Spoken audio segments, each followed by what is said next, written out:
मध्य प्रदेश में समान नागरिक संहिता यानी यूसीसी को लेकर सियासत जारी है।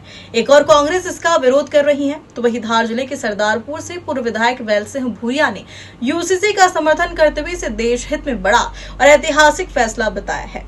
पूर्व विधायक बैल सिंह भूरिया ने कहा, प्रधानमंत्री नरेंद्र मोदी और केंद्रीय गृह मंत्री अमित शाह के नेतृत्व में लाया गया यूसीसी देश में अलग अलग व्यक्तिगत कानूनों की व्यवस्था को समाप्त कर समान व्यवस्था की दिशा में महत्वपूर्ण कदम है। उन्होंने कहा, आदिवासी समुदाय को इस कानून के दायरे से बाहर रखा गया है।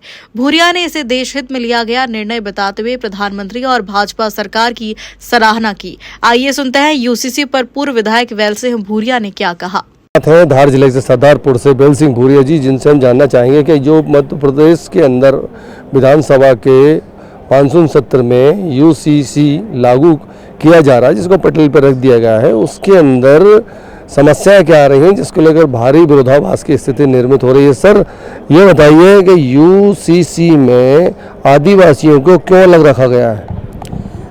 आदिवासी बंधु जो है हमारे इस देश के मूल मालिक है। हमारी सामाजिक परंपरा रूढ़िवादी सामाजिक परंपराओं का निर्वहन करना पड़ता है। वनवासी बंधु जो हमारा आदिवासी है, आदिकाल से इस धरती के ऊपर निवास करता है। आदिवासी से मतलब यह नहीं है कि वो गरीब है, पिछड़ा है।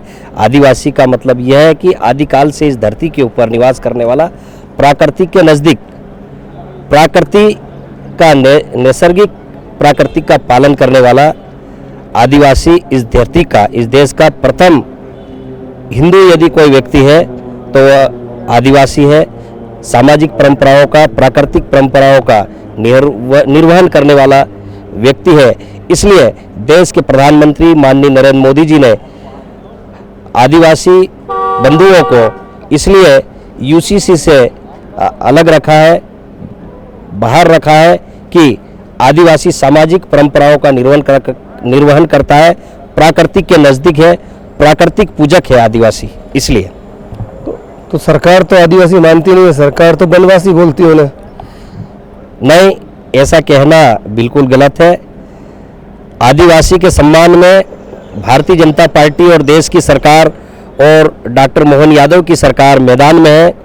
आदिवासी के लिए जितना भारतीय जनता पार्टी की सरकार ने काम किया है, आखिरी और अंतिम पंक्ति में जो व्यक्ति बैठा है, गरीब व्यक्ति बैठा है, जो शहर से लगाकर गांव, जंगल, पहाड़ में जो व्यक्ति बैठा है, उसकी चिंता यदि किसी सरकार ने करी है तो देश के प्रधानमंत्री, हिंदुस्तान के प्रधानमंत्री माननीय नरेंद्र मोदी जी ने और हमारी भारतीय जनता पार्टी की भारत सरकार ने और डॉक्टर मोहन यादव की सरकार ने, तत्कालीन मुख्यमंत्री माननीय शिवराज सिंह चौहान जी ने आदिवासियों की चिंता करी है। आदिवासियों को स्वर्णिम अक्षरों में, इतिहास के पन्नों में लिखने का काम देश के प्रधानमंत्री माननीय नरेंद्र मोदी जी और तत्कालीन मुख्यमंत्री माननीय शिवराज सिंह चौहान जी और डॉक्टर मोहन यादव जी ने आदिवासियों का इतिहास स्वर्णिम अक्षरों में लिखने का काम किया है। चलिए, तो ये थे पूर्व विधायक सरदारपुर से धार जिले से, जो बता रहे थे कि स्वर्णीय अक्षरों के अंदर जो है कि आदिवासियों का नाम लिखा जाएगा।